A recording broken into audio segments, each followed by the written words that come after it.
बच्चों, मैं सुमित्रा गौतम। आज हम कक्षा नवम की पुस्तक क्षितिज के काव्य खंड को पढ़ेंगे। पाठ 1 साखियाँ। पहले हमने पिछली कक्षा में पहले के दिन हमने पढ़ा था दोहा नंबर 5 तक। उसमें हमने पूरा समझा था। उसमें आया था कि हिंदू मुआ राम कई मुसलमान खुदा, यानी हिंदू तो राम को पुकारते और मुसलमान खुदा को पुकारते। कहे कबीर सो जीवता जो तू के निकट न जाए। कबीरदास जी कहते हैं कि जिंदा रहते तो दोनों के निकट नहीं जाते, न तो मुसलमान खुदा के पास जाते हैं, न जो हिंदू हैं वो राम के पास जाते। अब इसके आगे के जो दोहे हैं बच्चों, वो हम पढ़ेंगे। उसका आगे का है 6 नंबर का, काबा फिरी काशी भया रामई भया रहीम, मोट चून मैदा भया बैठी कबीरा जीम। काबा फिर काशी भया। कबीरदास जी कहते हैं आप चाहे काबा जाएं, चाहे आप काशी जाएं। हिंदू तो कहाँ जाते हैं बच्चों? काशी में जाते हैं। मुस्लिम धर्म के लोग कहाँ जाते हैं? काबा में जाते हैं। और वो जा कर के जो हिंदू हैं वो क्या करते हैं? राम को पुकारते। रामई भया रहीम। वो हिंदू लोग तो राम को पुकारते हैं और मुस्लिम लोग जो है वो किसको पुकारते हैं बच्चों? रहीम को पुकारते हैं। तो देखो इसमें क्या है, राम ही भया रहीम। राम ही रहीम है और रहीम ही राम है। वो जा कर के चाहे हिंदू राम को पुकारे, चाहे मुसलमान लोग किसको पुकारे बच्चों? रहीम को पुकारे, लेकिन वो दोनों क्या है? एक ही है। मोट चून मैदा भया बैठ कबीरा जी। किस तरह से एक है बच्चों? जिस तरह से कबीरदास जी उदाहरण देते हुए कह रहे हैं कि जिस प्रकार गेहूं के पीसने से आटा बनता है। मोट यानी गेहूं, गेहूं के पीसने से आटा बनता है, और आटे को और बारीक पीस दिया जाए ना बच्चों, तो वो क्या बन जाता है? मैदा बन जाता है। लेकिन अंत में तो क्या है बच्चों? दोनों ही खाने के काम आते हैं। अंत में क्या काम आते हैं बच्चों? दोनों ही खाने के काम आते हैं। इसी तरह से चाहे राम कहो चाहे रहीम कहो, हे तो दोनों ईश्वर ही है। जिस तरह से हम आटे की बनी हुई चीज़ खाएं चाहे मैदा की बनी हुई चीज़ खाएं, अंत में दोनों ही खाने के काम आती है। दोनों ही बैठकर जीमते अर्थात खाते हैं। और इसी तरह से मुसलमान और हिंदू मिलकर के राम को ही पुकारते हैं और रहीम को पुकारते हैं, और दोनों क्या है? एक ही ईश्वर है। समझ में आया बच्चों? अगला देखो, ऊंचे कुल का जन्मिया जे करनी ऊंच न होए, सुबरन कलश सुरा भया साधु निंदा सोए।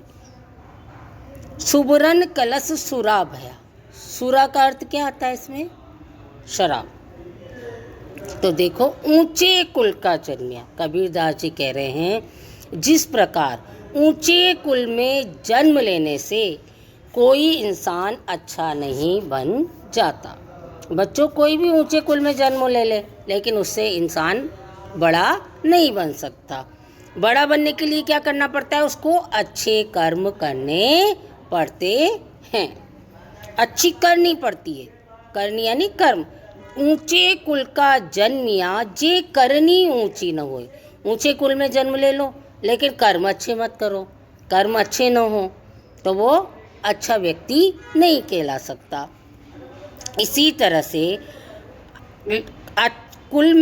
ऊंचे कुल में जन्म लेने से कोई इंसान अच्छा नहीं बनता, उसके कर्म अच्छे हैं तभी तो वो इंसान बनता है। अगर वो अच्छे कर्म नहीं करे ना बच्चों, तो क्या होगा कि वो कितना भी ऊंचे कुल में ले ले, लेकिन उसका कुल का भी विनाश ही होता है। उसी प्रकार से सुबरन कलश सुरा भया। उसी तरह से सोने के कलश में, कलश होता है ना बच्चों, सोने के कलश में अगर शराब रख दी जाए, क्या रख दी जाए बच्चों? शराब। किस में? सोने के कलश में। तो क्या है कि वो क्या नहीं बन सकती?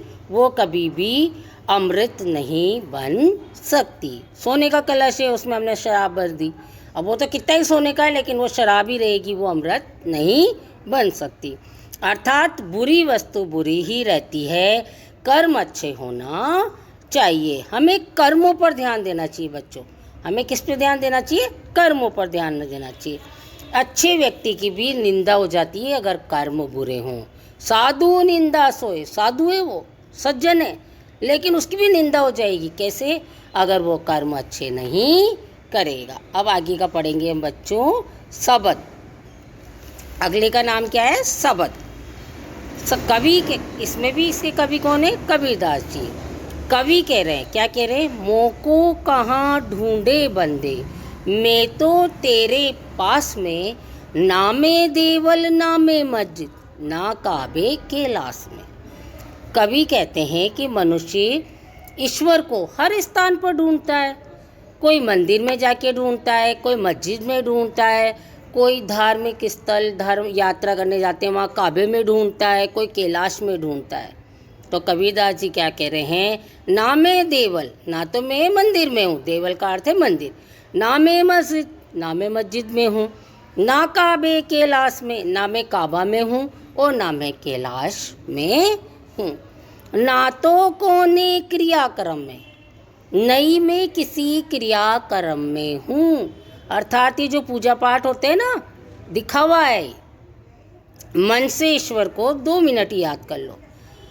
तो वो क्या कह रहे हैं? ना मैं कोने, ना तो कोने क्रियाक्रम में, मैं किसी पूजा पाठ में भी नहीं हूँ, नहीं योग वैराग में, और मैं किसी योगी के या वैराग्य के अंदर भी नहीं हूँ कि मनुष्य सोचे कि हम योगी बन जाते हैं, हम तपस्वी बन जाते हैं, फिर ईश्वर की प्राप्ति हो जाएगी। ऐसा नहीं है।